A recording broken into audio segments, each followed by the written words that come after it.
A graça e a paz do Senhor Jesus, amém?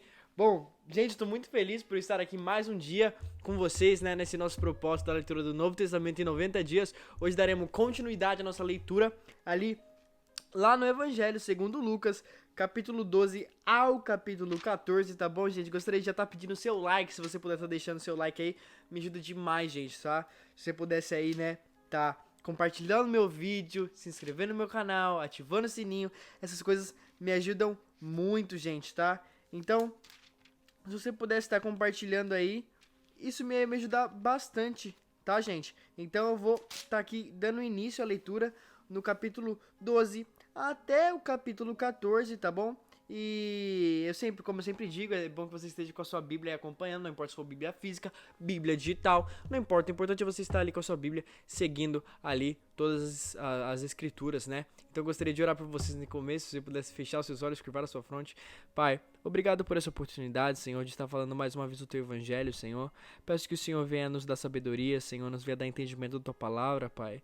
Que seja Teu Espírito Santo que esteja sendo guiando esse vídeo, Pai. Que esse vídeo esteja sendo guiado aqui pelas Tuas mãos, Senhor. Que o Senhor esteja vindo aqui, Senhor, colocar palavras na minha boca, Pai, que o Senhor venha aqui, Senhor, colocar palavras no coração de cada um aqui, Senhor, para que nós venhamos entender a verdade de acordo com o que o Senhor queira que nós entendamos, Pai.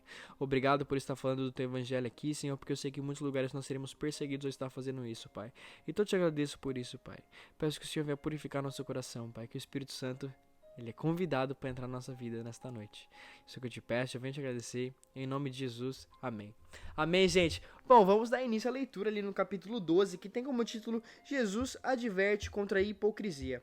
Visto que milhares de pessoas se aglomeraram a ponto de se atropelarem umas às outras, Jesus começou a dizer, antes de tudo aos seus discípulos, cuidado com o fermento dos fariseus, que é a hipocrisia. Não há nada encoberto que não venha a ser revelado, nem oculto que não venha a ser conhecido, porque tudo que vocês dissem às escuras será ouvido em plena luz, e o que dissem ao pé do ouvido do interior da casa será proclamado dos telhados. Digo a vocês, meus amigos, não temam os que matam o corpo, e depois disso nada mais pode fazer. Eu, porém, vou mostrar a quem vocês devem temer. Temam aquele que, depois de matar, tem poder para lançar no inferno. Sim, digo que a esses vocês devem temer. Não se vendam 5 pardais por 2 moedinhas. Entretanto, Deus não se esquece de nenhum deles. Até os cabelos da cabeça de vocês estão todos contados. Não temam, vocês valem bem mais que 2 pardais. Digo mais a vocês, todo aquele que me confessar diante dos outros, também o Filho do Homem confessará diante dos anjos de Deus, mas o que me negar diante das pessoas será negado diante dos anjos de Deus. Todo aquele que disser uma palavra contra o Filho do Homem, isso lhe será perdoado, mas quem blasfemar contra o Espírito Santo, não haverá perdão. Quando levarem vocês às sinagogas ou à presença dos governadores e autoridades, não se preocupem quanto à maneira como irão responder, nem quanto às coisas que tiverem de falar, porque o Espírito Santo lhes ensinará naquela mesma hora as coisas que vocês devem dizer. Neste ponto, um homem que estava no meio da multidão disse a Jesus, Mestre, diga a meu irmão que reparta comigo a herança. Mas Jesus lhe respondeu, Homem, quem me nomeou juiz ou repartidor entre vocês? Então lhes recomendou, tenham cuidado e não deixem dominar por qualquer tipo de avareza, porque a vida de uma pessoa não consiste na abundância dos bens que ela tem. E Jesus lhe contou ainda uma parábola dizendo, o campo de um homem rico produziu com abundância. Então ele começou a pensar, que farei, pois não tenho onde armazenar a minha colheita? Até que disse, já sei. Destruirei meus celeiros, construirei outros maiores e armazenarei todo o meu produto e todos os meus bens. Então direi à minha alma, você tem depósito muitos bens para muitos anos. Descanse, coma, beba e aproveite a vida. Mas Deus lhe disse, louco, esta noite lhe pedirão a sua alma, e o que você tem preparado para quem será? Assim é o que ajunta tesouros para si mesmo, mas não é rico para com Deus. A seguir, Jesus disse aos seus discípulos, por isso digo a vocês, não se preocupem com a sua vida, quanto querão de comer, nem quanto o corpo, quanto ao que irão de vestir, porque a vida é mais do que o alimento, o corpo mais do que as roupas. Observem os corvos, que não semeiam, não colheiam, não têm despesa, nem celeiros, contudo, Deus os sustenta. Vocês valem muito mais do que as aves. Quem de vocês, por mais que se preocupe, pode acrescentar um côvado ao curso de sua vida? Portanto, não se pode fazer nada quanto às coisas mínimas, porque se preocupam com as outras. Observem como crescem os lírios. Eles não trabalham, não fiam. Eu, porém, afirmo que nem Salomão, em toda sua glória, se vestiu como qualquer um deles. Ora, se Deus veste assim a erva que hoje está no campo e amanhã será lançada no forno, muito mais fará por vocês, homem de pequena fé. Portanto, não fiquem perguntando o que irão de comer ou beber e não fiquem preocupados com isso, porque os gentios de todo mundo é o que preocupam com essas coisas. Mas o Pai de vocês sabe que vocês precisam delas. Busquem, antes de tudo, o seu reino, e essas coisas lhes serão acrescentadas. Não tenham medo, ó pequenino rebanho, porque o Pai de vocês se agradou em dar-lhes o seu reino. Vendam seus bens e tenham esmola. Façam para o mesmo as bolsas que não têm tesouro inesgotável nos céus, onde o ladrão não chega, nem a traça corrói, porque onde estiver o tesouro de vocês, ali estará também seu coração. Estejam preparados, com o corpo cingido e as lamparinas acesas. Façam como os homens que escaparam pelo seu senhor, ao voltar das festas de casamentos, para que logo que abram a porta quando vier e bater. Bem-aventurado aqueles servos que o Senhor, quando vier, encontrar vigilantes. Em verdade lhes digo, que ele há de cingir-lhes e dar-lhe lugar à mesa. Aproximando-se, o servirá. Que ele venha à meia-noite ou de madrugada. Bem-aventurados são eles, se os encontrar vigilantes. Porém, considerem isto. Se o pai de família soubesse que a hora que viria o ladrão, não deixaria que sua casa fosse arrombada. Estejam também vocês preparados, porque o Filho do Homem virá a hora em que vocês menos esperam. Então Pedro perguntou: Senhor, essa parábola é só para nós ou também para os outros? O Senhor respondeu: Quem é, pois, o mordomo fiel e prudente, a quem o Senhor deixará encarregado dos demais servos da casa, para lhes dar o sustento no devido tempo? Bem-aventurado aquele servo em que seu senhor, quando vier, achar fazendo assim. Em verdade lhes digo que lhe confiará todos os seus bens. Mas o que acontecerá se aquele servo dizer consigo mesmo: meu senhor demora para vir, e começa a espancar os empregados e as empregadas, a comer, a beber e a embriagar-se? Virá o senhor daquele servo em dia que não o espera, em hora que não sabe, e irá aplicar-lhe um castigo severo, condenando-o com os infiéis. Aquele servo que conheceu a vontade do seu senhor e não se aprontou, nem fez segundo a sua vontade, será punido com muitos açoites. Aquele, porém, que não soube a vontade do seu senhor e fez coisas dignas de reprovação, levará poucos açoites. Mas aquele a quem muito foi dado, muito lhe será exigido. Aquele que a muito se confia, muito mais lhe pedirão. Eu vim para lançar fogo sobre a terra. E bem que eu gostaria que já estivesse aceso. Mas existe um batismo pelo qual tenho que passar. E como me angustio até que o mesmo se cumpra. Vocês pensam que vim para dar paz à terra? Eu afirmo a vocês que não. Pelo contrário, eu vim trazer divisão. Porque daqui em diante estarão 5 divididos numa casa. 3 contra 2. 2 contra 3. Estarão divididos pai contra filho. Filho contra pai. Mãe contra filha. Filha contra sogra. Sogra contra nora. E nora contra sogra. Jesus disse ainda às multidões: Quando vocês veem uma nuvem subindo no oeste, logo dizem que vai chover. E assim acontece. E quando notam isso, que sopra o vento do sul, dizem que fará calor. E assim acontece. Hipócritas, vocês sabem interpretar a aparência da terra e dos céus, mas não sabem discernir esta época? E por que não julgam também vocês mesmos que é justo?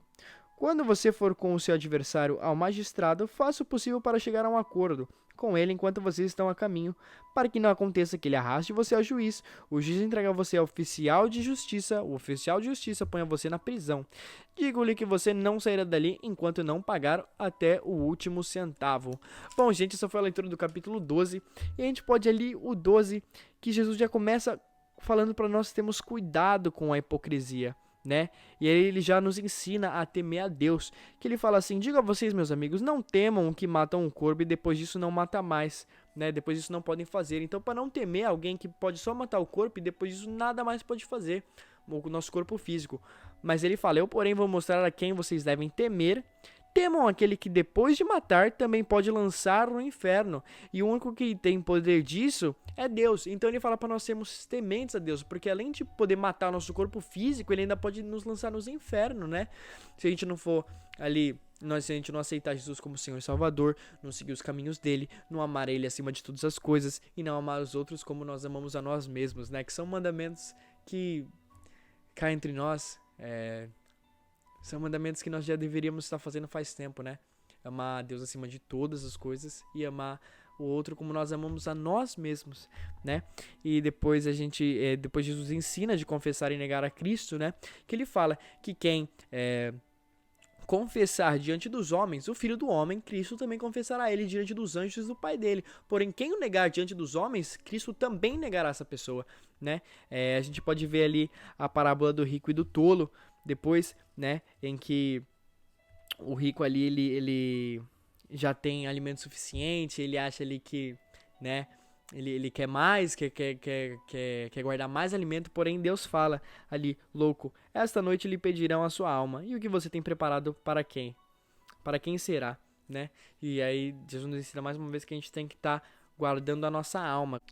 E ali sobre as preocupações, nós podemos ver ali que Jesus nos ensina que não há por que nos preocupar, porque Deus sabe de tudo que nós necessitamos. E Ele nos ensina ali, porque os gentios de todo mundo é que procuram essas coisas, mas o Pai de vocês sabe que vocês precisam delas. Busquem antes de tudo o seu reino, e as coisas lhes serão acrescentadas. Então o Senhor ele nos ensina a buscar primeiro o reino dos céus e o resto nos serão acrescentado, né? Depois a gente pode ver a parábola do servo vigilante, que nos ensina a estar sempre vigilante ao nosso Senhor, né? Depois Jesus fala que veio trazer fogo e divisão à terra, assim, porque ele veio trazer divisão, ele veio falar que ele é o Salvador, o Messias ali, e muita gente não vai acreditar nele, porém os que acreditarem ali e ficarem até o final, eles receberão a coroa da vida, né? Depois ele fala dos sinais dos tempos, o acordo com o adversário, e a gente vai pro capítulo 13 agora, que tem como título Arrepender-se ou Perecer. Naquela mesma ocasião, estavam ali algumas pessoas que falaram para Jesus a respeito dos galileus, cujo sangue Pilatos havia misturado com os sacrifícios que os mesmos realizavam. Então Jesus lhe disse: Vocês pensam que esses galileus eram mais pecadores do que os outros galileus, por terem padecido essas coisas? Digo a vocês que não eram. Se, porém, não se arrependerem, todos vocês também pecarão. E todo aqueles 18 sobre os quais desabou a torre de Siloé e os matou, vocês pensam que eles eram mais culpados do que todos os outros moradores de Jerusalém? Digo a vocês que não eram, mas se não se arrependerem, todos vocês também perecerão. E Jesus contou a seguinte parábola: Certo homem tinha uma figueira plantada na sua vinha, e vindo procurar o fruto nela não achou. Então disse ao homem que cuidava da vinha: Já faz 3 anos que venho procurar fruto nessa figueira, mas não encontro nada, portanto corte-a, porque ela ainda está ocupando inutilmente a terra. Mas o homem que cuidava da vinha respondeu: Senhor, deixe-a aqui ainda este ano, até que eu escabe ao redor dela e ponha estrume. Se vier dar fruto, muito bem. Se não der fruto, o Senhor pode cortá-la. Num sábado, Jesus estava ensinando numa sinagoga, e chegou ali uma mulher possuída de espírito de enfermidade. Havia já 18 anos, ela andava encurvada, sem poder endireitar de modo nenhum. Ao vê-la, Jesus chamou e lhe disse: Mulher, você está livre da sua enfermidade. Impondo-lhes as mãos, ela imediatamente se endireitou e dava glória a Deus. O chefe da sinagoga, indignado por ver que Jesus curava no sábado, disse à multidão: Há 6 dias em que se deve trabalhar. Venham nesses dias para serem curados, mas não no sábado. Porém o Senhor lhe respondeu: Hipócritas, cada um de vocês não desprendeu da manjedoura que no sábado o seu boi ou seu jumento leva para beber? Porque o motivo não se devia livrar desse cativeiro? Em dia de sábado, essa é a filha de Abraão, quem Satanás trazia presa há 18 anos. Tendo Jesus dito essas palavras, todos os seus adversários ficaram envergonhados. Entretanto, o povo se alegrava por todos os feitos gloriosos que Jesus realizava. Jesus disse: A que semelhante o reino de Deus, e ao que comparei? É semelhante a um grão de mostarda, em que o homem plantou na sua horta, e cresceu e fez-se árvore, e as aves do céu se aninham sobre seus ramos. Disse mais: A que comparei o reino de Deus? É semelhante ao fermento que uma mulher pegou e misturou em 3 medidas de farinha até ficar tudo levedado. Jesus passava pelas cidades e aldeias, ensinando e pregando para Jerusalém. E alguém lhe perguntou: Senhor, são poucos os que são salvos? Então Jesus respondeu: Esforce-se para entrar pela porta estreita, pois afirmo a vocês que muitos procurarão entrar, mas não conseguirão. Quando o dono da casa se estiver levantando e fechado a porta, e vocês do lado de fora começarem a bater dizendo: Senhor, abra a porta para nós, ele responderá: Não sei de onde vocês são. Então vocês dirão: Comíamos e bebíamos com o Senhor. Além disso, o Senhor ensinava nas nossas ruas. Mas ele dirá a vocês: Não sei de onde vocês são. Afastem-se de mim, vocês todos que praticam o mal. Ali haverá choro e ranger de dentes, quando vocês virem Abraão, Isaque e Jacó e todos os profetas do reino de Deus, mas vocês foram lançados fora. Muitos virão do Oriente, do Ocidente, do Norte e do Sul e tomarão lugar à mesa no reino de Deus. Porém, de fato, há últimos que serão primeiros e primeiros que serão últimos.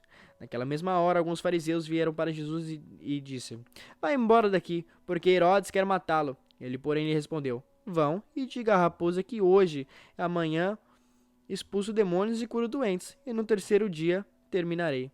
Porém, preciso caminhar hoje, amanhã e depois, para que não se espera que um profeta morra fora de Jerusalém. Jerusalém, Jerusalém, você mata profetas e apedreja os que lhe são enviados. Quantas vezes eu quis reunir seus filhos, como a galinha que ajunta dos seus próprios ninhos debaixo das asas? Mas vocês não quiseram. Eis que a casa de vocês ficará deserta. Eu afirmo a vocês que não me verão mais, até que venha dizer: Bendito que vem em nome do Senhor. Bom, gente, esse é o final do capítulo 13. E o capítulo 13, ali ele tá cheio de parábolas. E Jesus, ali no capítulo 13 inteiro, o que ele tá falando é que o reino dos céus é difícil de chegar. Porém, ele ali na porta estreita, ele quer dizer ali, as pessoas perguntam para ele: Senhor, quantos serão salvos? E ele diz que o reino do céu é a porta estreita, né? Muitos tentarão encontrá-la, mas poucos conseguirão entrar por aquela porta. Porém, muitos ficam ali querendo bater na porta e falando com o Senhor. Porém, a porta estreita, ela é um caminho difícil de percorrer e muitos não querem percorrer ela. E Jesus nos ensina que muitos ali ainda falarão, né? Senhor, mas eu estive com você, Senhor, mas eu estive com você. E o Senhor falará, não conheço vocês, e lançará eles onde terá choro e ranger de dentes, né? E ali, Jesus no capítulo 13 todo fala sobre a vinda dele, né? Sobre ali parábolas sobre o reino dos céus, né? E ele nos ensina mais uma vez os caminhos certos que nós devíamos seguir. Então vou pular aqui pro capítulo 14, que tem como título a cura de um hidrópico. Num sábado, ao entrar na casa de um dos principais fariseus para tomar uma refeição, eles estavam observando, e eis que diante deles se achava um homem hidrópico. Então Jesus, dirigindo aos intérpretes da lei, fariseus, perguntou-os: É ou não é lícito curar no sábado? Eles, porém, não disseram nada. Então Jesus pegou na mão daquele homem, curou-o e mandou embora. A seguir, Jesus lhe perguntou: Quem de vocês, se o filho do boi cair no poço, não irá tirá-lo imediatamente, mesmo sendo dia de sábado? A isto nada puderam responder. Reparando como os convidados escolhiam os primeiros lugares, Jesus contou-lhes uma parábola. Quando alguém convidá-lo para um casamento, não sente no lugar de honra, pois pode haver um convidado mais importante do que você. Então, aquele que convidou os dois dirá a você: Dê lugar a este aqui. Então você irá envergonhado ocupar o último lugar. Pelo contrário, quando alguém convidado, vá, sente no último lugar, para que quando vier aquele que convidou, diga a você: Amigo, venha sentar num lugar melhor. E isto será uma honra para você diante de todos os demais convidados, porque todo que se exalta será humilhado, e todo que se humilha será exaltado. Depois Jesus disse ao que havia o convidado: Quando você me der uma janta ou uma ceia, não convide os seus amigos, nem os seus irmãos, nem os seus parentes, nem os seus vizinhos ricos, para não acontecer que eles retribuam um convite que você seja recompensado. Pelo contrário, a dar um banquete, convide os pobres, os aleijados, os coxos e os cegos, e você será bem-aventurado, pelo fato de eles não terem como recompensá-lo. A sua recompensa você receberá na ressurreição dos justos. Glória a Deus. Ao ouvir tais palavras, um dos que estavam à mesa com Jesus lhe disse: Bem-aventurado é aquele que participar do banquete do reino de Deus. Jesus, porém, respondeu: Certo homem deu grande ceia e convidou muitos. À hora da ceia, enviou seu servo para avisar aos convidados: Venham, porque já está tudo preparado. Mas todos eles, um por um, começaram a apresentar desculpas. O primeiro disse: Comprei um campo e preciso ir vê-lo. Peço que me desculpe. O outro disse: Comprei 5 juntas de boi, vou experimentá-las. Peço que me desculpe. E o outro disse: Casei-me e por isso não posso ir. O servo voltou e contou tudo ao seu senhor. Então, irado, o dono da casa disse ao seu servo: Saia depressa para as ruas e becos da cidade, e traga para cá os pobres, os aleijados, os cegos e os coxos. Mais tarde o servo lhe disse: Patrão, já fiz o que o senhor mandou, e ainda há lugar. Então o senhor disse ao seu servo: Saia pelos caminhos e atalhos, e obrigue todos a entrar, para que a minha casa fique cheia. Porque digo a vocês que nenhum daqueles homens que foram convidados provará da minha ceia. Grandes multidões acompanhavam Jesus e ele, voltando-lhes, lhe disse: Se alguém vem a mim e não me ama mais do que ama seu pai, a sua mãe, a sua mulher, os seus filhos, os seus irmãos, as suas irmãs e até a sua própria vida, não pode ser meu discípulo. E a quem não tomar sua cruz e vier após mim, não pode ser meu discípulo. Pois qual de vocês, pretendendo construir uma torre, não assenta primeiro para calcular a despesa e verificar se tem os meios para concluir? Para não acontecer que, tendo lançado os alicerces, não podendo terminar a construção, e todos vierem a zombar dele, dizendo: Este homem começou a construir e não pode acabar. Ou qualquer rei, indo para combater outro rei, não se assenta primeiro para calcular: com 10.000 homens poderá enfrentar o que vem contra 20.000? Caso contrário, estando o outro ainda longe, envia-lhe uma embaixada pedindo condições de paz. Assim, pois, qualquer um de vocês que não renuncia a tudo que tem, não pode ser meu discípulo. O sal é certamente bom, mas se o sal se tornar ímpido, como lhe restaurar o sabor? Não presta mais, nem para a terra, nem para o monte de estrume, lançar-no fora. Quem tem ouvidos para ouvir, ouça. Bom, gente, esse foi o capítulo 14, o final do capítulo 14. A gente pode ver ali, nesse capítulo 14... já que Jesus nos ensina a ser humilde. Mais uma vez ali ele começa, né, curando no sábado, como ele fez ali no capítulo 13, e ali mais uma vez instigando ali os fariseus, né, e os mestres da lei que estavam ali. Mais uma vez, né, Jesus mostra que ele é o Senhor do sábado, que ele cura no sábado, e não tem essa com Jesus, ele vai curar sim, né. E ali, depois a gente pode ver os primeiros lugares em que Jesus nos ensina ali a ser humildes, porque os humildes serão exaltados, e os exaltados ali serão humilhados, né? Os humilhados serão exaltados, ali em que fala: porque todo o que se exalta será humilhado, e o que se humilha será exaltado. Então Jesus fala para nós sermos humildes de coração ali, né? Porque se a gente for num banquete e sentar no último lugar, alguém pode chegar pra gente e falar assim: ó, vá sentar num lugar melhor. Por isso, se a gente chegar e sentar no melhor lugar, alguém pode falar assim: ó, dê lugar a essa pessoa que ela é mais importante que você. Jesus nos ensina ali, né? Depois a gente pode ver a parábola da grande ceia, ali em que um senhor vai fazer uma ceia e os convidados dele não vêm. Porém, ele fala pro servo dele: então vai, convida todo mundo que precisa, todos os necessitados ali, e chama. E eles sim vieram e sentaram à mesa do Pai, né? E aí as condições para seguir Jesus: que a gente tem que seguir Jesus e amá-lo acima de todas as coisas. Que quem não amá-lo acima de todas as coisas não dá para ser um discípulo de Jesus. E Jesus nos ensina isso, né, gente? Amar a ele acima de todas as coisas. Gente, esse é o vídeo de hoje. Muito obrigado por ter ficado até aqui, tá? Se você puder deixar seu like aí, se inscrever no meu canal, compartilhar esse vídeo me ajuda demais, tá, gente? Eu gostaria de orar por você, se você pudesse fechar os seus olhos, curvar a sua fronte. Pai, obrigado por mais essa chance de ter falado do teu evangelho, Senhor. Obrigado porque o Senhor é rei. Obrigado porque o Senhor é lindo. Obrigado porque o Senhor é maravilhoso, Senhor. Me desculpa, Senhor, por todas as vezes que eu vim pecar contra o Senhor. Me perdoa, Pai, porque eu vim pecar contra o Senhor quando o Senhor não merecia. Mas obrigado, Senhor, porque o Senhor é muito melhor em perdoar do que eu sou em pecar. Então, muito obrigado por isso, Senhor, porque o Senhor já pagou por todos os meus pecados, Pai. Peço que o Senhor abençoe cada família representada aqui, Senhor, e que nós venhamos, Senhor, ter um fim de semana abençoado no Senhor. Isso é o que eu te peço, eu venho te agradecer. Em nome de Jesus, amém. Gente, fiquem com Deus.